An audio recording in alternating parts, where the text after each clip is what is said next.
안녕하세요, 어머님들. 분당 두각학원에서 경기 외국 국어를 담당하게 된 국어 강사 구혜범입니다. 반갑습니다. 네.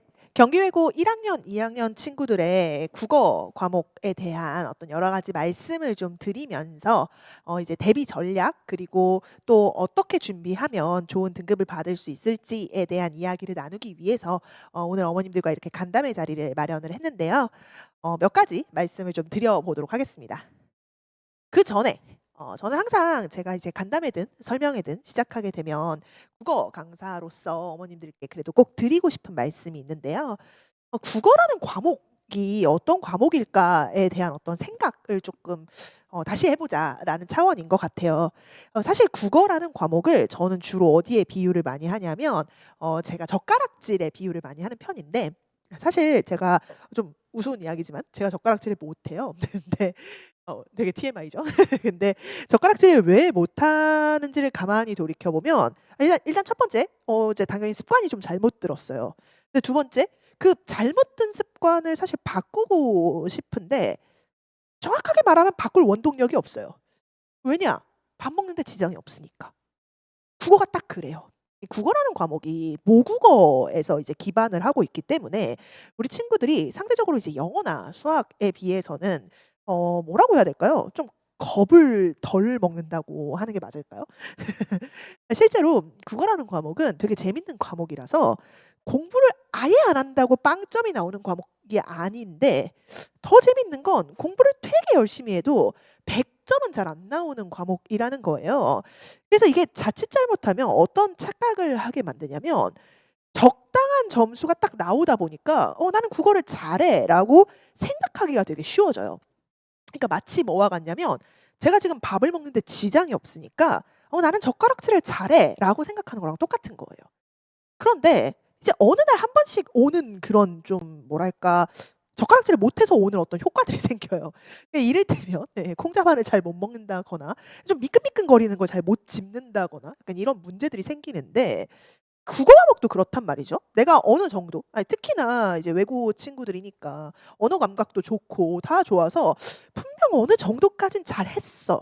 그런데 여기서 한 단계 올라가는 게 굉장히 이렇게 그냥 한 계단 딱 올라가면 되는데 '왜 그게 안 올라가지? 왜 그게 안 올라가지?'를 하다 보면 사실은 근본적으로 첫 습관이 잘못 들어서인 경우가 생각보다 많이 있습니다. 이게 되게 재밌어서 그래서 사실은 이제 여기 이제 뭐 고1 친구들 그리고 이제 고2 친구들 또 그리고 그 어머님들이 계시지만 그리고 지금 영상으로 보시는 분들 중에서도 1-2 학년 다 섞여 있지만 이게 어느 시점에 한번 탁 막히는 그런 구간? 그런 상황이 오는 게 국어 과목이더라고요. 근데 그게 왜 그런지를 생각해 보면 딱 첫 습관이 좀 잘못 들어서 그래서 밥 먹는 데 지장이 없어서 고치지 않았던 그 젓가락질이 이제 뭐 고1 중간고사일 수도 있고 그게 혹은 뭐 진짜 고3 수능일 수도 있고 뭐 여러 가지 상황에서 한 번씩 이렇게 탁 막히는 그런 시점이 와요.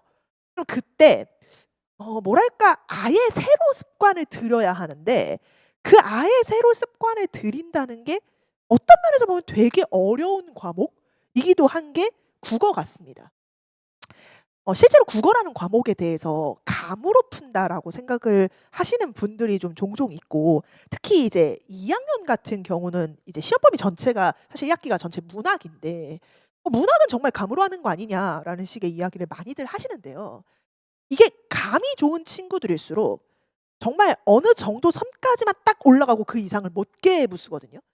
근데 그래서 이번 기회에 저랑 같이 그러니까 이게 단순히 뭐 꼭 내신을 위해서가 아니라 내신 거기서 한 단계 더 나아가서 뭔가 진짜 모의고사 그리고 더 나아가서 수능까지 쪼끔 생각의 틀을 바꿀 수 있는 뭔가 그런 수업을 좀 해 드려 보고 싶다. 네 그게 제가 생각하는 국어고 제가 추구하는 어떤 국어 수업이다라는 말씀을 먼저 드리고 싶어요. 그러니까 한마디로 정리하자면 모국어라고 너무 만만하게 보지 말자. 네 뭐 그런 거죠. 네. 사실 이제 두각학원에서 처음 인사를 드리다 보니까 "넌 도대체 누구냐?"라고 궁금해하시는 어머님들을 위해서 네 저랑 좀 안 닮긴 했지만 네 사진과 함께 예 저란 사람을 잠깐 소개하려고 가지고 왔는데요. 네 국어를 가르치고 있는 구혜봄이라고 하고요. 사실 이제 어 민사고, 서울대 네 요렇게 거쳐서 지금 이제 국어 강사를 하고 있습니다. 사실 제가 제 양력을 말씀을 드릴 때 일반적으로는 제 고등학교 얘기는 잘 안 드리는데 외고 학부모님들이시기 때문에 제가 이 이야기를 꼭 드리고 싶은 게 그러니까 저는 어쨌든 뭐 물론 외고는 아니지만 약간 그런 비슷한 학교에서 공부를 스스로 해본 사람이고 특히 그렇기 때문에 제가 갖고 있는 장점이 하나 있는데 제가 다들 이제 제가 저 학교를 나왔다 그러면 당연히 서울대를 정시로 갔을 거라고 생각을 하시는데 사실은 수시파 케이스거든요. 그러니까 친구들한테는 약간 농담처럼 수시 납치라고 얘기를 하긴 합니다만 그러니까 아니 수능을 못 보진 않았어요. 그러니까 네 근데 네 이제 전혀 별개의 이야기로 제가 이 얘기를 드리는 이유는 사실 저는 그래서 저런 치열한 학교에서 그러니까 내신 관리도 해 봤고 심지어 뭐 수행평가 그다음에 뭐 거기서 더 나아가서 뭐 교내 대회 심지어 저희 때는 이제 교외 대회까지도 다 준비를 해 봤던 사람이다 보니까 제가 대치동에서도 사실은 그 이제 모 외고 그러니까 이제 특정 외고 학교 이름을 말하긴 좀 그러니까 예 모 외고 수업을 진행을 했었고 그러니까 계속 이렇게 외고나 뭐 이렇게 뭐 아니면 자사고, 외대부고 뭐 이런 애들 수업을 참 많이 해 왔는데 지금까지 그때마다 저란 사람이 학생들한테 꼭 국어 강사로서만 도움이 되진 않았던 것 같아요. 그러니까 국어 강사 그리고 거기서 한 단계 더 나아가서 정말 뭔가 약간 세미 컨설턴트처럼 그래서 심지어는 외고 애들 중에 저한테 스페인어 수행 평가 물어보는 친구도 있었고 고등학교 때 제2외국어가 스페인어라. 그다음에 무슨 뭐 역사와 관련된 프로젝트 할 때 주제 정하는 거 도와달라고 하는 친구들도 있었고 등등등 정말 다양하게 저를 써먹거든요. 그래서 제가 이번에 두각학원에서 다양한 학교 내신을 진행을 하긴 하지만 저란 사람이 어쩌면 가장 도움이 될 수 있는 학교가 네 지금 앉아 계신 경기외고 학생들 그리고 학부모님들께가 아닐까라는 생각을 감히 해 봅니다. 그래서 그걸 좀 말씀드리고 싶어서 예 간단하게 양력을 말씀을 드렸고요. 네. 이제 좀 본격적인 이야기를 좀 한번 드려 볼게요. 사실 1 학년, 2 학년 친구들이 지금 다 그러니까 그 학부모님들이 여기 다 같이 계시다 보니까 제가 본의 아니게 두 가지를 다 다뤄야 할 것 같기는 한데요. 좀 차분하게 말씀을 드리자면 사실 국어라는 그 교과목의 영역은 크게 4 가지 정도가 됩니다. 첫 번째가 이제 문학 네 그리고 두 번째가 문법 그리고 세 번째가 이제 우리가 흔히 독서라고 부르긴 부르는데 뭐 100% 같은 단어는 아니지만 어쨌든 비문학이라고 흔히 일컬어지는 그런 독서 영역. 그리고 이제 네 번째가 뭐냐면 기타, 화법, 작문 뭐 이런 식으로 부르는 혹은 매체도 여기 사실 들어가긴 하는데요. 어쨌든 요렇게 네 가지 영역이고 1 학년 국어 교과서에서는 사실은 이 1, 2, 3, 4를 다 다루게 되어 있습니다. 그리고 2 학년 같은 경우는 이제 이거를 좀 더 세부적으로 다루다 보니까 2 학년 1 학기 지금 앉아 계신 어머님들께서 가장 관심 있을 만한 건 바로 2 학년 1 학기의 요 문학 파트겠죠. 제가 경기 외고 수업을 이렇게 하면서 보다 보면 경기 외고의 수업에서 그러니까 예를 들면 이런 거죠. 고2 같은 경우는 100% 문학이니까 어차피 이 퍼센트가 의미가 없어요. 근데 이제 고1 같은 경우는 제가 말씀드렸던 것처럼 교과서에 사실 이 4 가지 영역이 다 나오는데 그중에 메인이 어디냐라고 물어보면 압도적으로 이렇게 1, 2 예요. 그러니까 문학과 문법. 그래서 지금 어머님들께 설명드리고자 하는 건 이 문학 시험의 스타일이 일단 먼저예요. 왜냐하면 이건 1 학년한테도 거의 절반을 차지하고 있는 영역이고 절반은 심지어 넘는 부분도 있어요. 약간 50% 에서 한 60% 사이? 그리고 2 학년 같은 경우는 이게 심지어 100%기 때문에 이 문학에 대한 어떤 얘기를 안 할 수가 없거든요. 그래서 이제 문학적인 이야기 먼저 좀 드려 보자면 경기외고 문학의 키워드 1 외부 지문입니다. 네. 정말 이게 어쩔 수가 없어요. 그러니까 외고 친구들 아까도 말씀드렸던 언어 감각이 좋은 친구들이 모여 있단 말이죠. 소위 말해서 감으로 잘 푸는 친구들이 엄청 많은 곳이에요. 그래서 제가 농담처럼 "외고 가서는 언어감이 좋다는 게 절대 자랑이 아니야."라고까지 이야기를 할 정도로 어떻게 보면 그게 디폴트인 친구들의 모음이란 말이죠. 근데 그러다 보니까 이게 교과서 지문으로만 시험 문제를 내면 애들이 다 너무 잘 봐요. 그러니까 어떻게 해도 변별력이 안 나오는 거예요. 사실 물론 맞습니다. 어느 학교나 다 국어 시험이라는 거의 특성상 외부 지문을 씁니다. 외부 지문을 안 쓰는 국어 시험이 어디 있겠어요. 그치만 이 경기외고 같은 경우는 외부 지문의 개수가 어마어마하게 많은 편입니다. 이게 좀 심하다 싶을 때는 어떤 느낌까지도 있냐면, 그러니까 제가 외부 지문이라는 지금 키워드를 말씀을 드리면서 사실 이 외부 지문이라는 게 제가 보기에는 두 가지의 외부 지문이 있는데, 한마디로 말씀을 드리면 이게 약간 그래도 연계된 외부 지문, 그러니까 교과서 지문과 뭘로라도 연관고리가 있는 지문. 예를 들면 뭐 작가가 같다거나 주제가 같다거나 이런 식으로 어느 정도는 연관고리가 있는 연계 지문이 있는가 하면 진짜 말 그대로 도대체 얘가 왜 나왔나 싶을 만큼 생뚱맞은 100% 외부 지문이 있는 학교가 있는데, 대다수는 거의 이거거든요, 다른 학교는. 그런데 외고는 진짜로 얘도 씁니다. 그 말인즉슨 외부 지문에 대한 대비를 반드시 해야만 하는 학교다라는 건데, 그럼 선생님 이렇게 아예 생뚱맞은 외부 지문은 어떻게 대비하나요?라고 했을 때 결국 수능 공부하고 연결이 될 수밖에 없는 측면을 만들어주고 있다라는 사실인 거죠. 그래서 경기외고의 내신 대비를 할 때는 비단 교과서 지문 분석, 물론 당연히 해야 됩니다. 이게 스텝 1이 없는 상태에서 2로는 못 넘어가요. 근데 이제 교과서 지문 분석을 했으면 이제 그다음 스텝 2 연계 지문 봐야 됩니다. 연계 지문 아까도 잠깐 말씀드렸던 것처럼 뭔가 작가별, 윤동주 작품이 교과서에 실렸다면 또 다른 윤동주 작품을 보는 어떤 그런 센스. 그다음에 뭐 예를 들면 고향에 관한 시가 실렸다면 또 다른 고향에 관한 시를 보는 센스. 이거는 기본입니다. 다른 학교에서 왜 그 연계 지문 10개 공부할 때 제 생각에 경기외고는 50개 이상은 공부를 해야 정말 가능한 약간 그런. 그래서 외부 지문, 연계 지문에 대한 대비는 당연히 해야 되는 거고, 이게 스텝 2. 그럼 스텝 3는 뭐냐? 정말 수능을 위한 어떤 모의고사 스타일의 외부 지문 공부. 그래서 정말 아예 생전 처음 보는 지문을 보고도 풀 수 있는 어떤 독해의 힘이라는 게 필요하다. 예, 요게 경기외고 국어 문학의 어떻게 보면 되게 큰 특징인 것 같아요. 사실 이 부분을 준비하지 못하면 1학년 친구들도 어려움을 겪겠지만 2학년 친구들은 더 하거든요.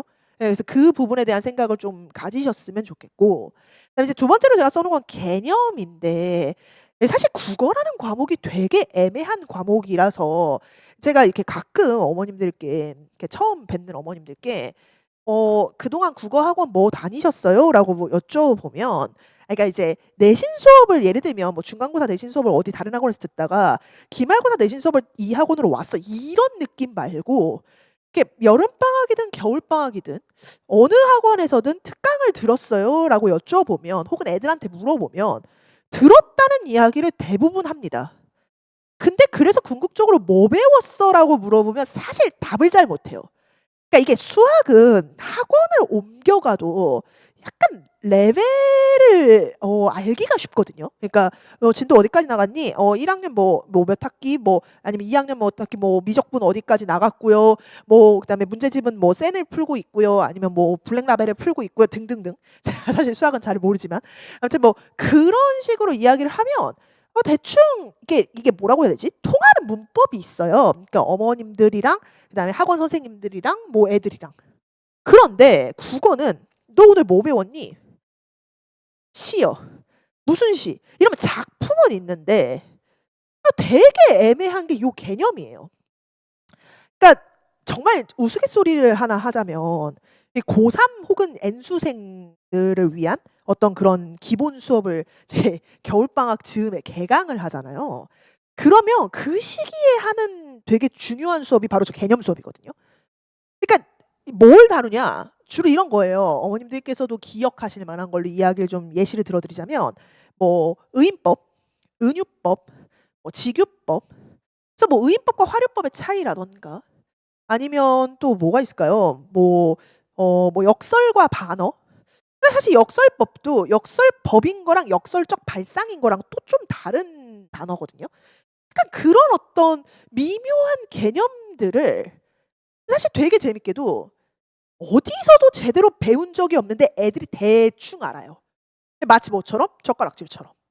그래서 학교 선생님들도 되게 재밌는 게 이게 고등학교 1-2 학년들을 상대로 직유법이란 무엇이다를 설명하시는 선생님들이 거의 없거든요. 그리고 뭐 은유법이란 무엇이다, 의인법이란 무엇이다. 근데 정작 막상 문제를 내보면 애들이 의외로 그런 데서 많이들 실수를 해요. 예를 들면 제가 제일 대표적으로 드는 예시가 있는 문장이, 그러니까 고전시가 한 문장이에요. "백구야 날지 마라." 백구는 이제 사실 애들한테 물어보면 "백구가 뭐야?" 이러면 흰 강아지 이런 애들도 있지만 사실 "날지 마라."가 뒤에 붙기 때문에 갈매기거든요 사실. 아무튼 "갈매기야 날지 마라. 너 잡을 내가 아니다." 라는 문장이 있어요. 어머님들 혹시 이게 의인법, 그러니까 사람이 아닌 걸 사람으로 비유한 의인법이 있는 것 같으세요? 없는 것 같으세요? 그쵸. 대답하기가 좀 부담스러우시죠? 네네네네네. 눈치로 해 주셔서 감사합니다. 네. 의인법이 네 있어요. 근데 어디에 있는 거냐면 날단 당연히 아니죠. 어차피 갈매기는 날아다니니까. 그 "너 잡을 내가 아니다."에 제가 너를 좀 강조해서 읽었던 게 기억이 나시는지 모르겠는데 사실 거기서 말한 너, 그러니까 너가 지금 여기서 갈매기를 가리키는데 사실 너는 인칭 대명사란 말이죠. 그 인칭 대명사의 인자 자체가 사람 인자죠. 그러니까 그 인자 그러니까 즉 갈매기 사람이 아닌 존재를 사람에 비유했다. 네. 뭐 그래서 그거부터가 일종의 의인법이다. 뭐 이런 건데 그러니까 뭐 "너무 쉬운 거 아닙니까?"라고 하실 수 있겠지만 제가 그렇다고 어머님들과 지금 고3 국어 강의를 할 건 아니니까. 여하튼 이런 어떤 개념들을 과연 우리 아이들이 잘 정리를 하고 있는가. 특히 교과서 지문과 관계된 어떤 그런 개념들을 잘 알고 있는가. 궁극적으로 그 개념을 사례에 적용할 수 있는가. 이게 또 왜 중요하냐면 결국 이 사례라는 게 또 뭘로 나오냐라고 했을 때 다 외부 지문이거든요. 네. 그러니까 예를 들면 이런 건데 소리 없는 아우성, 그러니까 애들한테 역설을 자꾸 물어보면 "역설이 뭐야?" "소리 없는 아우성." "역설이 뭐야?" "소리 없는 아우성." 이것만 계속하고 있으면 사실 의미가 없는 이야기거든요. 그러니까 왜냐면 결국 시험 문제 어떻게 나오냐면 역설법이 있는 문장의 밑줄 쫙 긋고 "이게 적용된 거 찾아라 1, 2, 3, 4, 5" 로 준단 말이죠. 심지어 제가 좀 이따 다시 말씀드리려고 했는데 그게 그냥 1, 2, 3, 4, 5로 나오면 감사한데 이 외고 시험이 모두고로 시효가 정말 많아요. 그러니까 이미 1 학년을 겪어본 2 학년 친구들은 너무나도 공감을 할 이야기? 이 모두고로 시효로 그런 식으로 깔아 주면 애들이 이제 디테일하지 않으면 놓치거든요.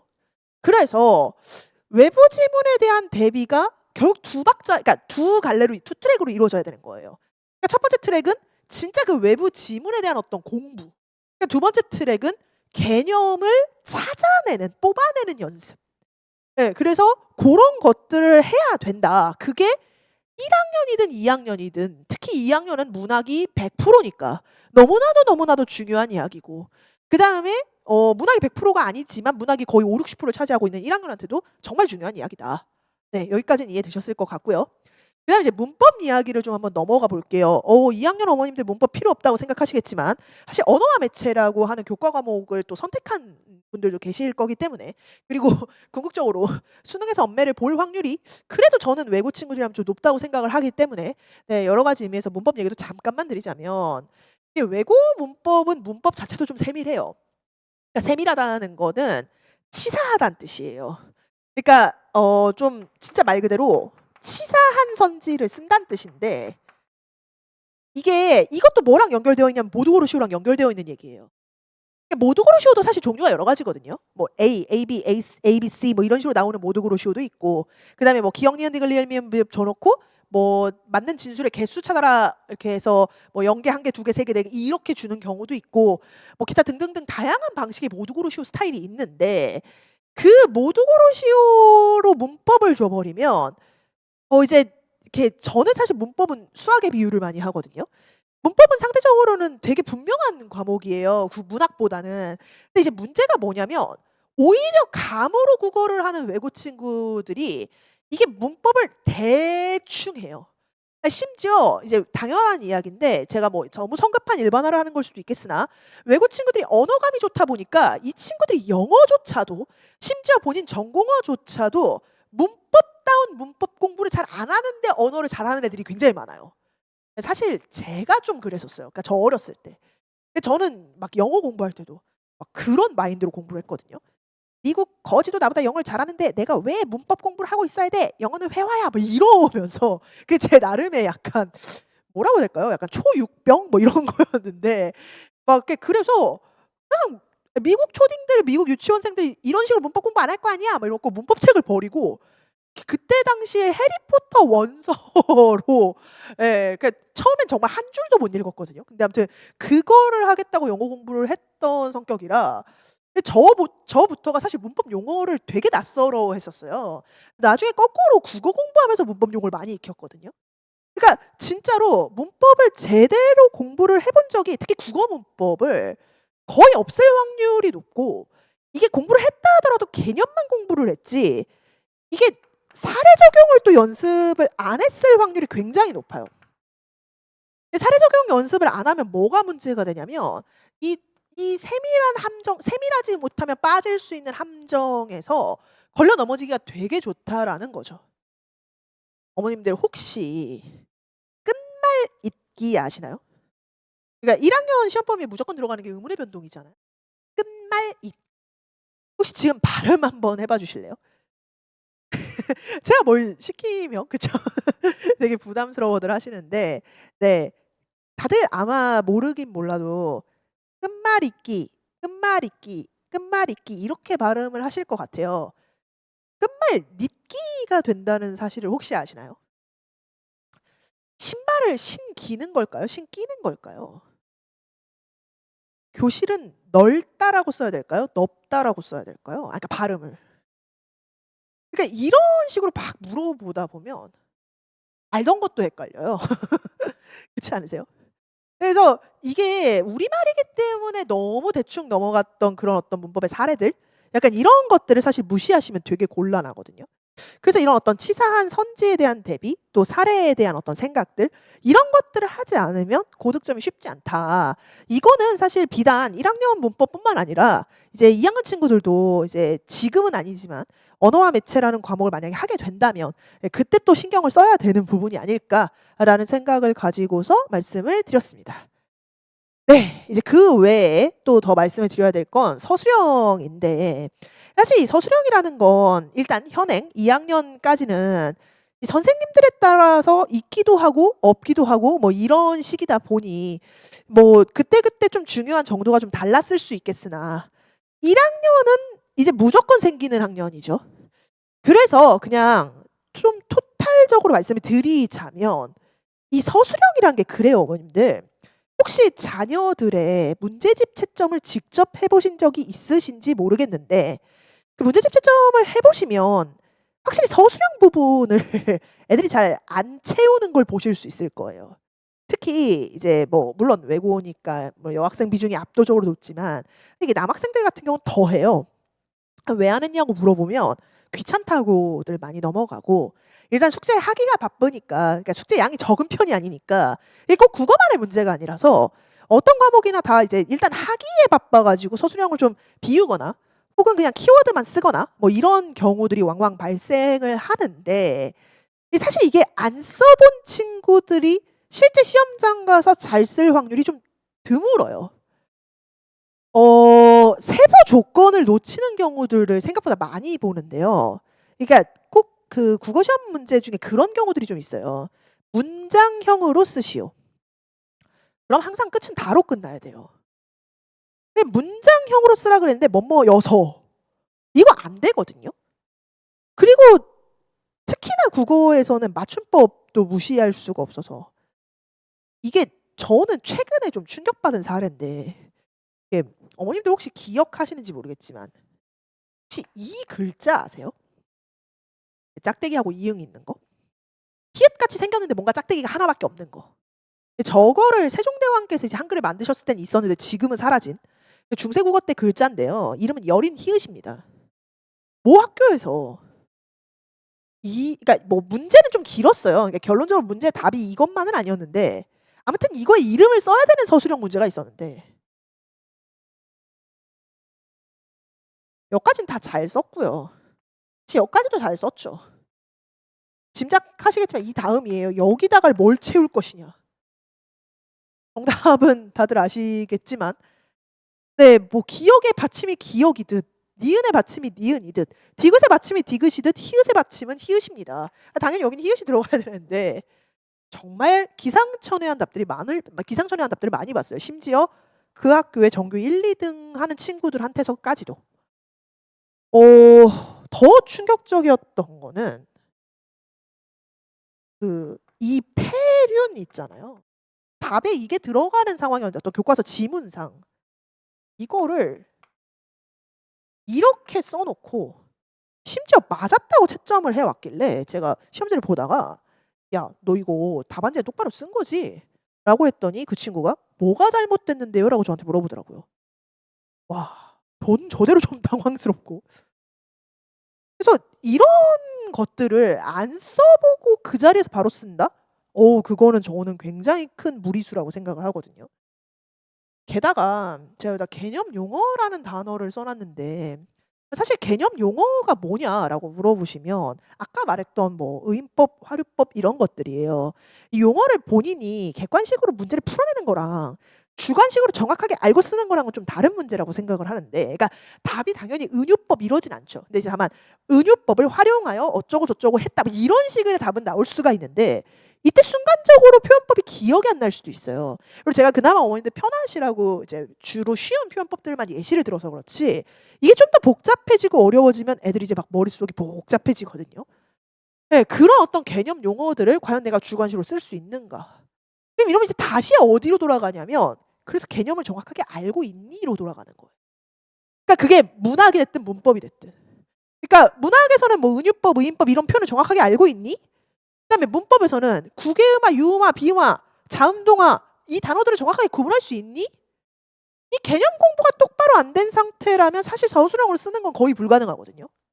그래서 이런 어떤 서술형에 대한 대비도 해야 되는데 우리 친구들은 맨날 그걸 귀찮다고 넘긴단 말이죠. 네. 그럼 선생님 거기까진 좋은데 이 밑에 있는 독서랑 화법작문은 뭔데요? 라고 물어보신다면 독서는 사실 독서랑 교과가 따로 있어요. 그래서 이제 그 전까지는 상대적으로 외고에서는 좀 덜 건드리는 편이에요. 건드린다 하더라도 모의고사 스타일로 많이 건드리는 편이라서 오늘은 제가 이 부분 얘기는 좀 디테일하게는 안 할 거예요. 그리고 합법과 작문 같은 경우는 거의 안 들어가요. 네, 그래서 이 또한 화법과 작문이라고 하는 또 다른 교과목이 들어갈 때나 들어가지 거의 뭐 물론 이게 아시다시피 현재 1학년 같은 경우는 이제 아예 책이 바뀌고 이제 뭐 그러다 보니까 선생님들이 갑자기 막 아예 스타일을 바꿔서 우리는 이제 화법과 작문도 한다 뭐 이러실 수도 있겠지만 그래도 단연간의 어떤 데이터라는 건 무시할 수 없으니까 그런 면에서 봤을 때 얘네들은 전 별로 중요한 축이 아니다. 그래서 결론적으로 1학년 시험에서 신경 써야 될 건 요거 60%, 요거 40%. 아니다. 55%, 45%? 예. 그리고 2학년 시험에서 신경 써야 될 건 당연히 문학 100%. 그리고 거기에 서술형이라고 하는 어떤 변수에 대한 고민, 생각. 네. 그럼 이제 기타.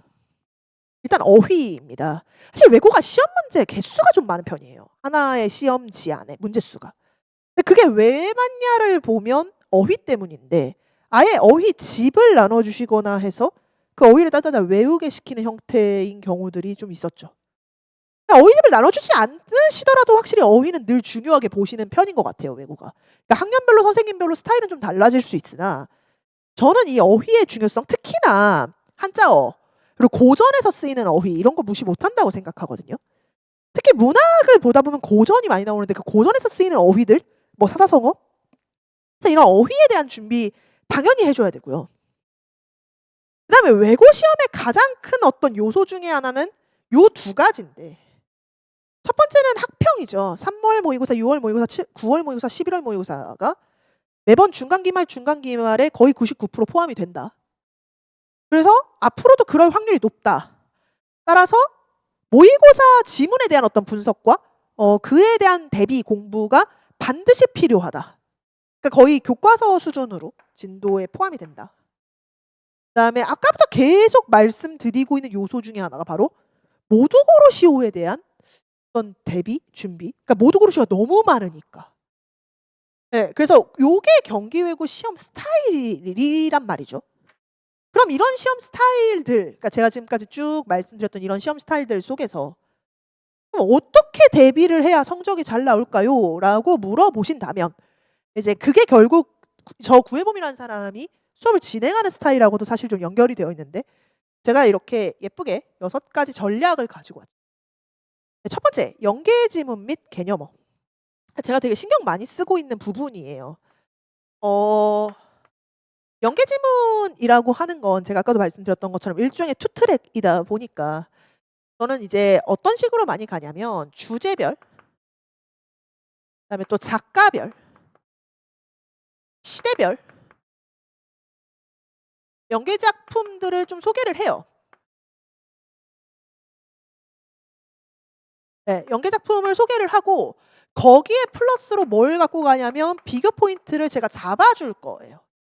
이게 왜 중요하냐면 그냥 지문 해설하고 끝나면 의미가 없어요. 이거를 위한 건데 교과서 지문하고 어쨌든 연결이 되어 있다는 뜻은 뭔가가 겹친다는 뜻이에요. 그게 뭐 예를 들면 주제가 겹치는 걸 수도 있고 표현법이 겹치는 걸 수도 있고 등등등등등. 그 어떤 비교 포인트를 잡아줘야 애들이 시험 문제를 풀 수 있습니다. 근데 제가 말씀드렸던 것처럼 이것만으로는 외고의 소위 말하는 진짜 생 외부 지문 대비가 안 되거든요.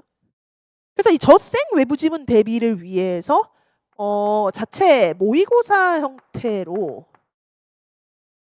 그러니까 저희 구혜범 연구소에서 만든 자체 모의고사 형태로 해서 매주 꽤 많은 정말 생판 외부 지문들을 또 과제로 제시를 할 예정입니다. 거기에 이제 세 번째로 좀 봐야 될 것들이 뭐냐면 개념인데 저는 교과서에 어떤 지문이 나오면 그 교과서 지문과 관계된 개념 정리를 해요. 그게 경우에 따라서는 고전 같으면 예를 들면 고전 향가 뭐 제망매가 나왔어. 그러면 향가란 무엇이다를 정리를 해요. 그런 식으로 혹은 뭐 아까 말씀드렸던 것처럼 뭐 모란이 피기까지는이라고 하는 시가 나왔어. 그러면 뭐 수미상관이라고 하는 개념이라던가 혹은 뭐 역설법이라고 하는 개념이라던가 이런 개념을 정리를 해요. 그렇게 개념 정리를 하고 그걸 그냥 개념으로 끝내는 게 아니라 사례랑 엮는 것까지를 하는 거죠. 네, 그렇게 해놓고 나면 우리 친구들이 그래도 문학에서 어떤 문제가 될 수 있었던 요소들은 예, 조금 이렇게 좀 다방면으로 커버가 되게끔 예, 그렇게 준비를 하는 거고요. 그다음 문법을 저는 항상 사례 적용을 되게 강조를 많이 해요. 그러니까 개념 설명은 기본이에요. 근데 개념만 가지고는 우리 친구들이 함정을 못 벗어나요. 그래서 사례 연습을 시키는 거예요. 아까 제가 말씀드렸던 그럼 끝말 잇기가 왜 끝말 잇기가 아니라 끝말 잇기니? 예, 뭐 이런 것들 있잖아요. 왜 신기다가 아니고 신기다니 뭐 이런 것들을 저희가 찾아야 되거든요. 그러니까 애들이 그걸 원인을 정확하게 알아야 돼요. 그래서 그거를 제가 주관식화해서 사례로 쭉 주거든요. 그럼 애들한테 거꾸로 생각을 해보게 시켜요. 그럼 물론 발표를 시키면 베스트인데 사실 우리 친구들이 발표하라 그러면 죽어도 안 하니까 어머님들께서도 대답을 안 하시잖아요.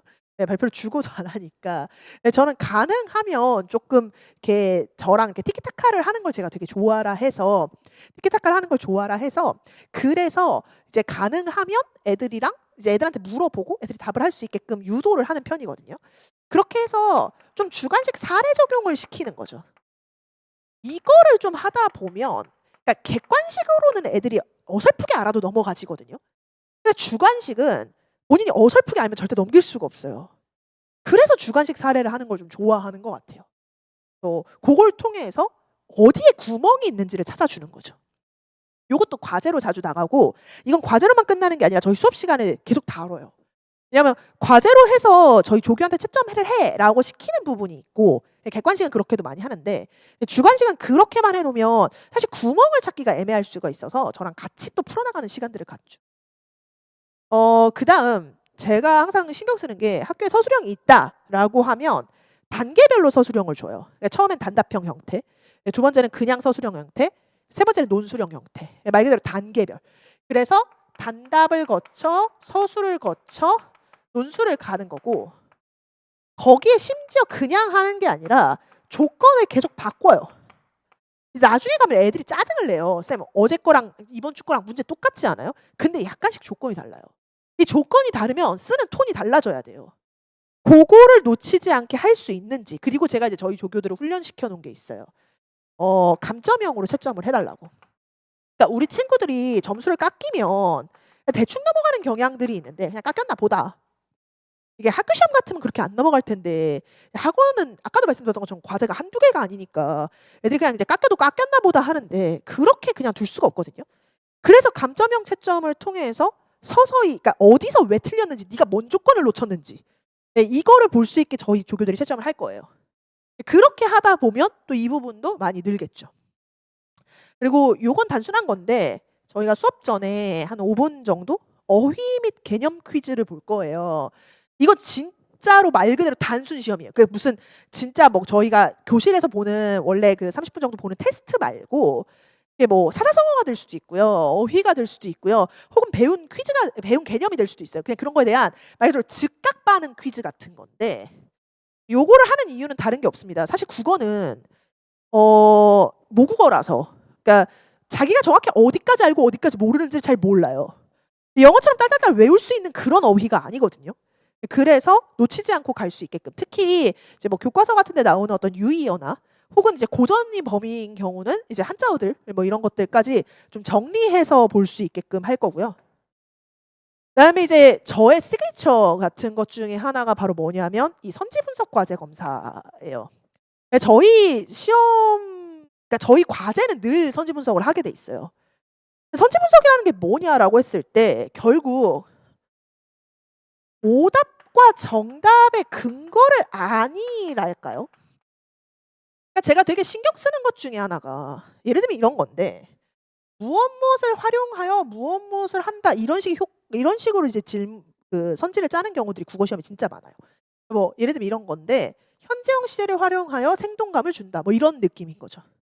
이런 선지가 있을 때 이 선지가 틀릴 수 있는 경우의 수는요, 앞에 건 맞는데 뒤에 게 틀리거나, 그러니까 앞에 건 틀렸는데 뒤에 게 맞거나, 마지막으로 하나가 더 있어요.